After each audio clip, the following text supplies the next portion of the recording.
उधर बरेली में all India Muslim जमात के राष्ट्रीय अध्यक्ष मौलाना मुफ्ती शहाबुद्दीन रजवी बरेलवी ने अल्पसंख्यक मंत्री ओपी राजभर के बयान को गलत बताया। उनका यह कहना है कि जल चढ़ाना भी पूजा पद्धति का एक तरीका है और इस्लाम में अल्लाह के अलावा किसी और की इबादत करना हराम है। ऐसे में जो चीज़ इस्लाम में जायज़ नहीं है उसे लेकर मुसलमानों को मंत्री जी कोई मशवरा ना दें। जल चढ़ाना भी एक तरीके से इबादत करना है, पूजना है, और इस्लाम में ये नाजायज़ है।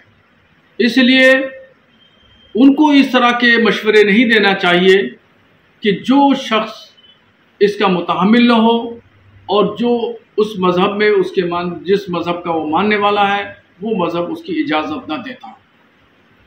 तो पलट करके अगर कोई मुसलमान उनसे कहे कि आप रोज़ा रखिए, नमाज पढ़िए, तो ये भी गलत होगा, इसलिए कि उस मज़हब के वो अनुयायी नहीं हैं।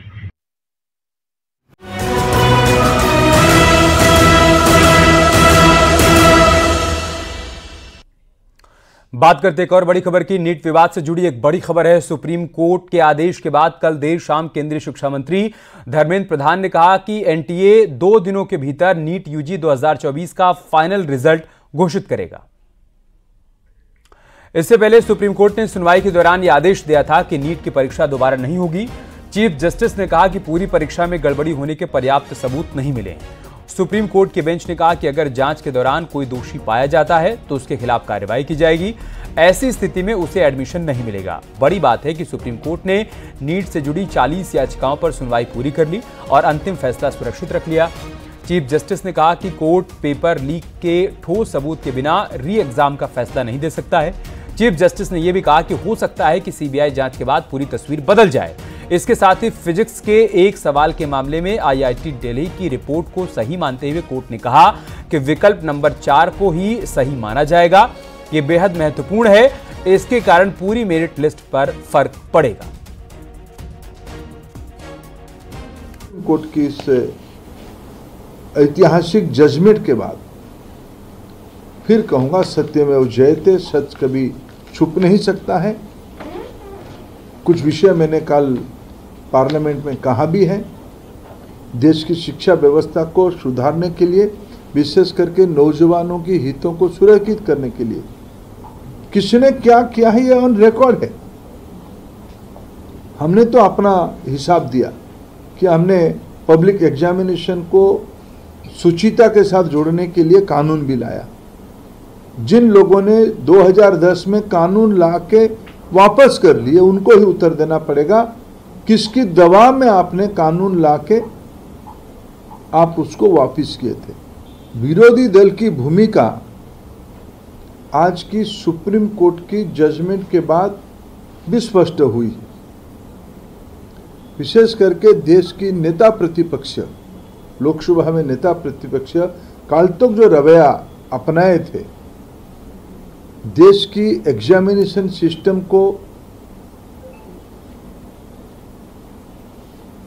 अमान्य करना, उसको सेम कहना, उसको रबिश कहना, यह उनकी बौद्धिक स्तर का प्रमाण करती है। हालांकि इस फैसले के बाद सियासी बयानबाजी भी शुरू हो गई है। सरकार जहां सुप्रीम कोर्ट के फैसले का स्वागत कर रही है तो दूसरी तरफ कांग्रेस फैसले पर सवाल उठा रही है। हम इस ऑर्डर का स्वागत करते हैं और हमारी सरकार की, हमारी मंत्रालय की पहले से ही स्टैंड थी कि कोर्ट का जो भी आदेश आएगा उस आदेश को हम मानेंगे। हमारे माननीय मंत्री श्री धर्मेंद्र प्रधान जी ने भी बार बार ये दोहराया है, हाउस में भी उन्होंने बोला है कि हम कुछ हाइड नहीं करना चाहते, पूरा इन्वेस्टिगेशन हो और सीबीआई इन्वेस्टिगेशन कर भी रही है। और जिस तरीके से ये ऑर्डर आया और उसमें जो इम्पोर्टेंट पार्ट है कि कोर्ट ने, चीफ जस्टिस डीवाई चंद्रचूड़ जी ने जो ऑब्जर्वेशन रखा उसमें उन्होंने बताया कि ऐसे रिकॉर्ड में ऐसा कुछ नहीं है जिससे कहा जा सकता है कि बड़ी तरीके से कोई लीकेज हुआ है या ब्रीच इन द प्रोसीड्योर हुआ है। शायद लगता है जांच एजेंसियों ने पूरी तरह से जांच के जो तथ्य थे वो सामने सुप्रीम कोर्ट के नहीं रखे होंगे, क्योंकि सीबीआई सरकार के इशारे पर काम करती है और सरकार एनटीए को बचाना चाहती थी। पहले दिन से देश के शिक्षा मंत्री झूठ बोलते चले जा रहे हैं, संसद से लेकर सदन से लेकर हर जगह पर। तो स्वाभाविक है कि कहीं ना कहीं सरकार एनटीए के चेयरमैन जोशी को बचाना चाहती थी, क्योंकि जोशी पहले भी बीजेपी के इशारे पर मध्य प्रदेश और छत्तीसगढ़ में रहे हैं और वहां पर हो सकता है कि बीजेपी के तमाम नेताओं के बच्चों के साथ उन्होंने एडमिशंस और नौकरियों में कुछ ना कुछ उनकी मदद की हो। ये भी एक अपने आप में बहुत बड़ा जांच का विषय है। कांग्रेस के साथ अन्य विपक्षी दलों की तरफ से भी सुप्रीम कोर्ट के फैसले पर सवाल उठाए जा रहे हैं। समाजवादी पार्टी, शिवसेना का उद्धव गुट और जेएमएम की तरफ से फैसले पर सवाल खड़े किए गए। Every examination during the course of this government, there are leaks not justly in the NEET exam, but in every exam in every state. The question is who is involved, for whose benefit is this government, and this is all happening in BJP ruled states mostly. अभी supreme court को भी पता होना चाहिए देश में क्या चल रहा है। एक आखिरी आशा का किरण सुप्रीम कोर्ट था, अगर वो किरण भी हमें कोई दिशा नहीं दे रहा है तो हम कहाँ जाएंगे? क्या दबाव है क्या कोर्ट के ऊपर? माननीय न्यायालय का जो आदेश है उस पर तो कोई टिप्पणी नहीं हो सकती है, लेकिन छात्रों के साथ न्याय होना चाहिए, ये हम चाहते हैं। हमारी पार्टी चाहती है कि सरकार इस मामले में गंभीरता से पेश आए। आने वाले दिनों में छात्रों के भविष्य के साथ खिलवाड़ न हो, क्योंकि वैसे भी बेरोजगारी बहुत है और ज़्यादातर मिडिल क्लास के बच्चे नीट का एग्ज़ाम्स देते हैं, जो वर्षों से पेट काट काट के उनके पेरेंट्स पैसे जमा करते हैं उनके ट्यूशन के लिए, उनके भविष्य के लिए, उनके साथ खिलवाड़ ना हो। नीट पेपर लीक पर सुप्रीम कोर्ट के फैसले का समर्थन करते हुए रविशंकर प्रसाद ने राहुल गांधी पर निशाना साधा। उन्होंने विपक्ष पर फ्रॉड करने का बड़ा आरोप लगाया।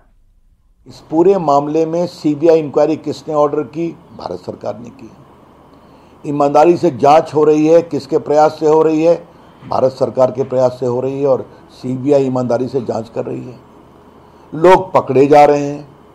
155 उम्मीदवार जिनके बारे में शिकायत आई, उनकी उम्मीदवारी कैंसिल कर दी गई है और उनको दोबारा परीक्षा में नहीं बैठने दिया जाएगा, इसकी भी तैयारी चल रही है। तो इतनी ईमानदारी से जब काम हुआ है तो राहुल गांधी ये क्या चिल्ला रहे थे?